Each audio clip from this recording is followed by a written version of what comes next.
El primer discurso de René Juárez Cisneros como presidente del PRI, pues quién mejor que nuestro compañero Luis Espino. Buenas noches, Luis. ¿Cómo están? ¿Cómo ves este golpe de timón en el Partido Revolucionario Institucional? Pues muy interesante, fue un evento que a mí me llamó la atención porque pues se esperaba que el cambio necesario de discurso que tiene que ocurrir en una campaña que está ahorita en tercer lugar y que enfrenta varios retos, comenzara desde ese mismo evento, ¿no? De que desde ese mismo acto los hubiera discursos, un gran discurso. Pues un discurso que por lo menos tuviera tres elementos. Uno, una explicación a la militancia de qué es lo que estaba pasando, qué es lo que veían que hacía necesario el relevo.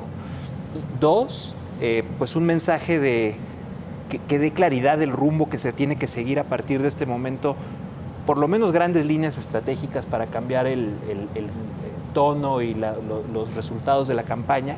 Y tres, pues mucho ánimo, ¿no? a la militancia, un mensaje que estuviera muy centrado en los priistas, qué se espera de ellos y qué es lo que necesitan hacer hacia el futuro, los próximos 60 días o menos que tenemos, ¿no? Yo agregaría eso, Luis, la confianza, ¿no? Porque no tenemos del todo claro qué pasará con el PRI después del 1 de julio. Así es, y bueno, a mí lo que también me llamó mucho la atención haciendo un análisis cuantitativo muy rápido de las 760 palabras que da el presidente provisional René Juárez Cisneros, 30% del discurso lo dedica a hablar de sí mismo, de su trayectoria, ¿por qué de no? que él, incluso hay un clip ahí que tenemos en el que dice que él viene de la entraña propia del PRI, no sé si lo podemos ver. Es que cómo iba a perder esa oportunidad, ¿no? De que vengo de la entraña propia del PRI, del que me siento profundamente orgulloso. Asumo esta responsabilidad con un enorme orgullo, porque dirigir a mi partido, después de haber iniciado mi trabajo partidario desde el seccional. Y bueno, 30% del mensaje lo dedica a esta recapitulación de su historia personal en el PRI. 24% del mensaje lo utiliza para hablar del candidato, de José Antonio Meade, de las virtudes que le ve. Y eso no está mal, ¿no? El candidato que era el candidato ciudadano hasta hace poco y que ahora pues llega el PRI de la entraña a rescatarlo, ¿no? O viceversa. Pues como lo quieran ver, pero a final de cuentas estamos hablando de 54% del mensaje centrado en él y en la figura del candidato, y después solamente 20% del mensaje lo dedica a hablar de y para los militantes y los simpatizantes. Bueno, es que este va a ser un presidente tan efímero como el candidato, ¿no? Presumiblemente cuando pase la elección habrá otro presidente porque esto es un asunto temporal. Pues sí, bueno, no lo sabremos hasta que termine la contienda.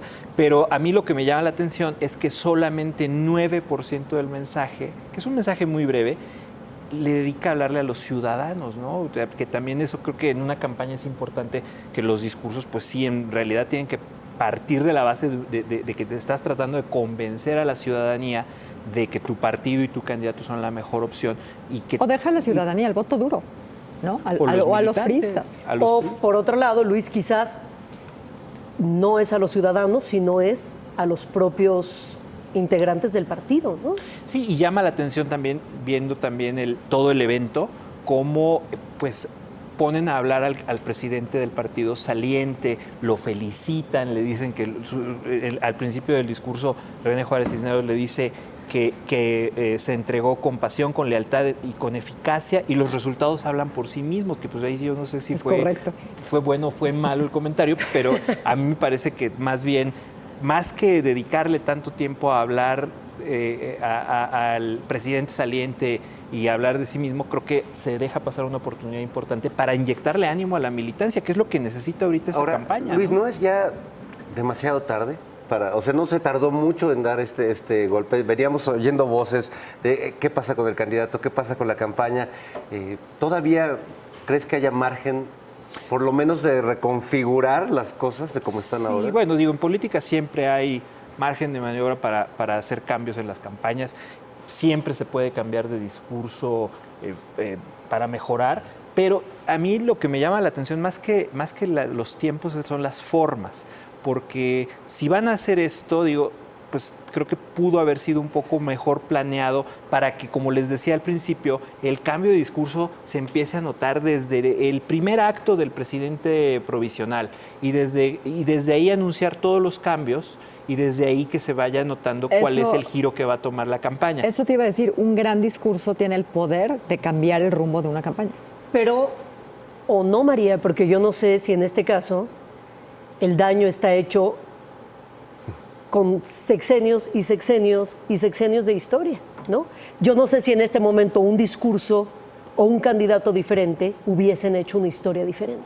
Y a tu militancia yo creo que sí le puedes inyectar Por supuesto. ánimo. Digo, no te van a cambiar absolutamente todo en los 10 minutos que dura un discurso, y menos si lo improvisan, porque ahí hay un clip que tenemos preparado cuando dice que es malo para leer el candidato, el presidente nuevo del partido.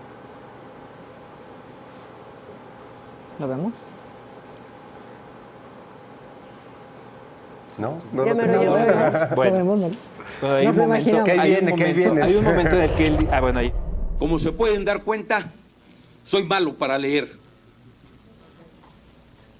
Porque lo que digo y expreso me sale de aquí.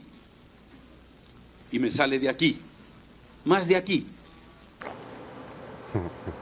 Y bueno, ahí sentí pena por mis colegas redactores de discursos del presidente provisional, que seguramente estuvieron ahí preparando las líneas, y dijo, no, las hace a un lado y dice, soy malo para leer. Que los Pudo haber dicho, discursos... yo, igual que nuestro presidente, soy malo para leer. Que los discursos visto no cosas se bastante leen, peores, ¿eh? que por cierto no se leen, o sea, los discursos se pronuncian y se preparan, y tú tienes ¿Se tu memorizan? guía. No. Tienes un buen discurso, se puede preparar con suficiente antelación, lo puedes pronunciar con ayuda de tu texto o con ayuda de un teleprompter, pero no necesariamente tienes que leerlo, ¿no? Pero justamente esto nos habla, pues, tal vez de la premura con la que se tomaron estas decisiones, y que no hay tiempo suficiente para preparar un discurso que marque el cambio de rumbo que quiere transmitir el PRI y que necesita transmitir de aquí a que llegue la elección. Bueno, odio contradecirte, pero Anaya se los memoriza. ¿Eh? Anaya se memoriza. Bueno, sí, pero son TED Talks, no son discursos. Correcto. Muchas gracias, Luis. No, al contrario, gracias a ustedes. Nos vemos aquí el próximo jueves.